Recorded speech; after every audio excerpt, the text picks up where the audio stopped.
चाबी पर खिलौने बनकर बदमाश बनते हैं। हकीकत में जो इस तरह के बदमाश होते हैं ना, वो बदमाश होते नहीं हैं, बल्कि उन्हें चाबी देकर बदमाश बनाया जाता है। तो उन्हें उन्हें इस वाक्य से मेरे पाकिस्तानियों, आप कैसे हैं? सभी खैरियत से हैं ना? मेरी तरफ से आप सबको बहुत ही मोहब्बतों भरा सलाम। मैं आज एक बड़ी खबर के साथ हाजिर हुआ हूं और वो है सीसीडी पुलिस मुकाबले में तीफी बट का मारा जाना। तीफी बट बेसिकली एक वक्त था कि ये अंडरवर्ल्ड डॉन था और इसकी दहशत, इसका खौफ इतना ज्यादा था कि पूरे के पूरे इलाके जो है ना, वो तीफी बट के खौफ से सहम जाते थे। और एक वक्त था ये तीफी बट लाहौर के मजबूत तरीन इदारों से भी ज्यादा ताकतवर समझा जाता था।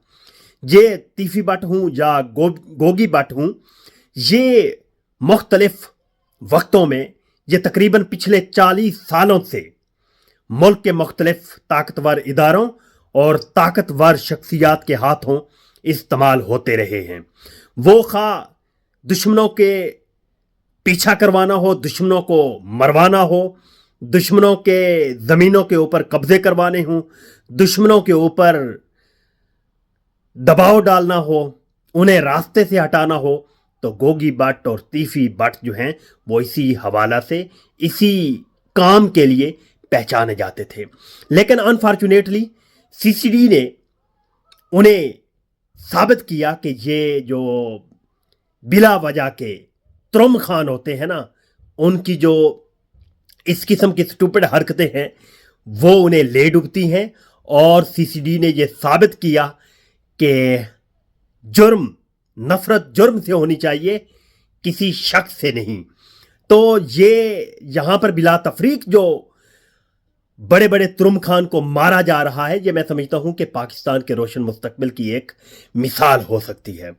तो वो नौजवान जो इस किस्म की झूठी अना, झूठी ताकत, दूसरे लोगों की दी हुई चाबी पर खिलौने बनकर बदमाश बनते हैं।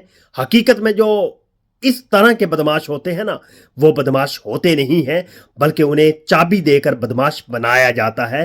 तो उन्हें इस वाक्य से सबक हासिल कर लेना चाहिए कि ये जो रास्ता है, ये रास्ता सिर्फ 2 ऑप्शन देता है। बिल आखिर जितनी मर्जी बदमाशी कर लें, तीफी बट जो है, इसकी आप तारीख उठाकर देख लें, ये पिछले 40 साल से बदमाशी कर रहा है।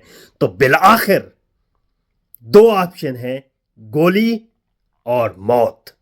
तो इस रास्ते से बचें जितना ज्यादा से ज्यादा हो सके। Wish you good luck.